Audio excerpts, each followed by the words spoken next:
The wind howled across the frozen valley, twisting through broken stones and pale trees that bowed beneath thick sheets of ice. Snow spun through the air like white ash, covering the traces of every living thing. Inside a small wooden hut built against the mountain's ridge, a single human stirred the dying embers of a fire. His name was Ryan, a frontier surveyor from Earth, posted alone on this remote world to map its terrain and report its weather anomalies. He had grown used to silence. The planet was mostly uninhabited, except for scattered ruins and rumors of a vanished alien species who once thrived here before the storms became endless. Ryan had been stationed for 6 months. The days were dull but predictable until that night. It began with a thud against the door, faint but urgent. At first he thought it was the wind throwing debris again, but then came another knock, then a voice high and trembling. "Please, open," the voice called through the storm.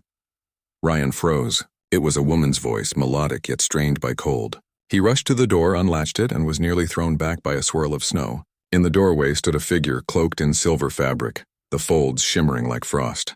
Her skin glowed faintly blue beneath the layer of snow dusting her shoulders, and her wide eyes were not human, they were large, oval and pale like frozen glass. Without thinking, he grabbed her wrist and pulled her inside. The door slammed shut against the storm. She stumbled to the floor, gasping, her cloak dripping with melted ice. Ryan hurried to stoke the fire. "You'll freeze out there," he said, pulling a thermal blanket from the cot. But when she lifted her head, her expression changed. The moment her eyes fixed on him, her body tensed. She backed away, hands raised in alarm, her breath catching in panic. "You human," she whispered, as if naming something out of a nightmare. Ryan hesitated. "Yes, I'm human." "You speak standard?" She pressed herself against the wall, her limbs trembling. "Stay back." Ryan raised his palms to show peace. "I won't harm you." Her fear didn't fade. She was breathing fast, eyes darting around the small room as if searching for a weapon or an escape. "Look, you're safe." He tried again, voice gentle. "You were out in the storm. You'd be dead if I hadn't opened the door." "I would rather die than be captured by your kind," she said, her voice shaking. Ryan frowned. "Captured?" She didn't answer. He sat near the fire, keeping a respectful distance. She stayed by the wall, still wrapped in her half-frozen cloak, her gaze locked on him as if he were a wild beast. Minutes passed before she spoke again. "You came back." Ryan blinked. "What do you mean?" Her voice was low now, filled with restrained anger. "Humans burned the sky. You call this world uninhabited, but it was our home. Your machines poisoned the air, your drills broke the ground, and your storms followed. You left when the world turned against you. We were the ones left to freeze." Ryan felt a hollow weight in his chest. He had read reports, ancient colonization records describing early resource conflicts. He had thought the original inhabitants extinct. "I wasn't part of that," he said softly. "I came to map the climate, nothing more." Her expression hardened. "That's what the others said." The fire crackled between them, throwing long shadows across the wooden walls. Outside, the storm roared on, but inside, the silence between them grew heavier. Ryan looked closer at her. Despite her fear, she was clearly exhausted, her lips pale, fingers trembling with cold. Her species must have adapted to a warmer era before the blizzards. If he let her stay near the door, she might not last the night. "Listen," he said. "If you sit by the fire, it'll help. I'll stay on this side. You'll be safe." For a long time, she didn't move. Then slowly, she edged forward, still keeping her eyes on him. When she finally knelt near the fire, her cloak steamed as the ice melted off.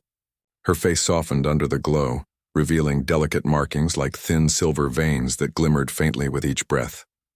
Ryan busied himself with the kettle, boiling water for synth tea.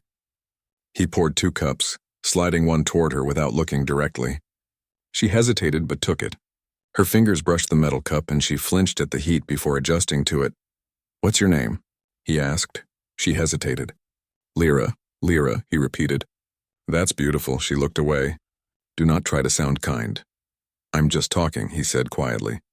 "You don't have to trust me, but I'm not your enemy." Lyra stared into the fire.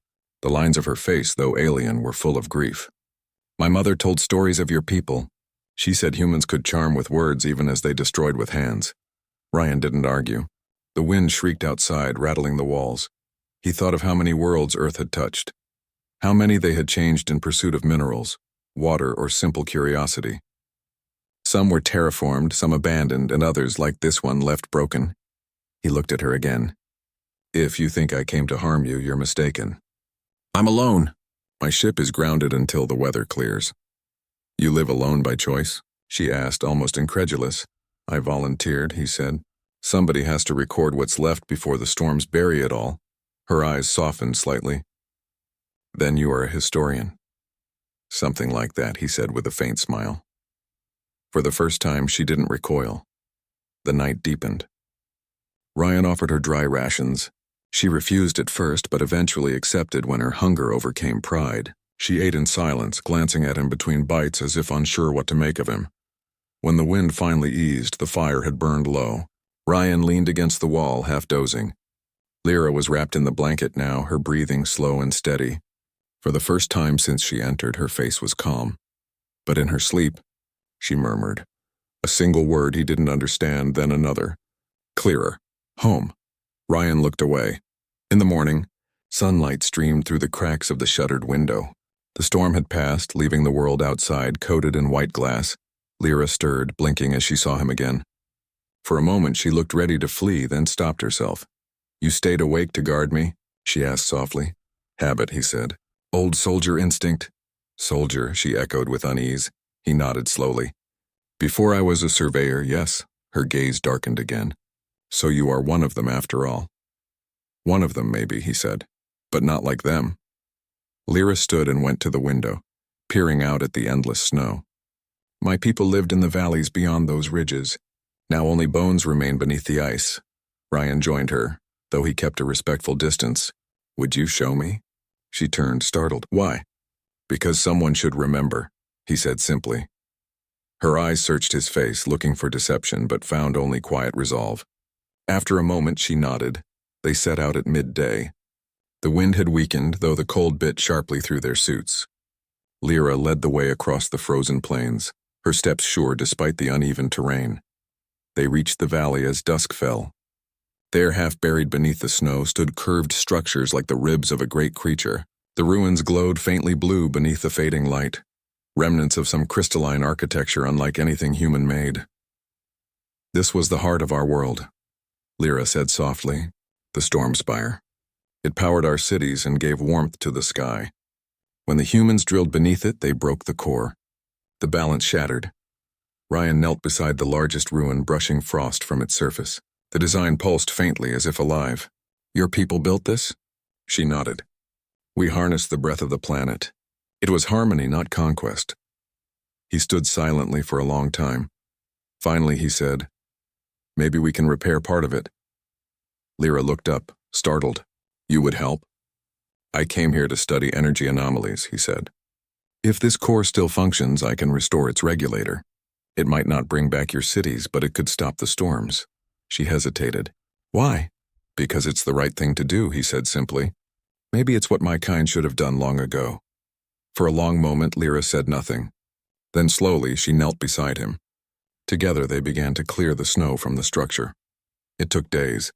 They camped near the ruin, sharing heat packs and conversation that grew easier each night. Lyra told him about her people's songs, how they once guided the weather through vibration. Ryan explained how human sensors worked, how data could restore old systems. Their mistrust began to thaw like the ice around them. One night, as they worked beside the glowing core, Lyra paused. Ryan, she said, the first time she had used his name without caution. When this is done, will you leave? He hesitated. If the storms stop, others will come. They'll see the readings and send teams. I can't stop that, her voice trembled. Then it begins again. Not if they find a reason to protect, not exploit, he said. If I write the report right, I can make this place a sanctuary. Lyra studied him. You would risk your standing for a dying race? He smiled faintly. Maybe because we're both dying races in different ways. For the first time, she smiled back. A small, fragile thing, but real. When they finally restored power to the storm spire, the ground trembled. Light burst upward, a column of blue energy piercing the gray sky. The clouds swirled and thinned, revealing the first stars seen in decades. Lyra fell to her knees, tears freezing on her cheeks. It breathes again, she whispered. Rian stood beside her, the wind sweeping his coat. Your world's not gone yet. She turned toward him, her expression a mixture of awe and sorrow. You have done what none of mine could. You gave life to what we thought lost. He shook his head. You guided me. I only followed. They stood in silence,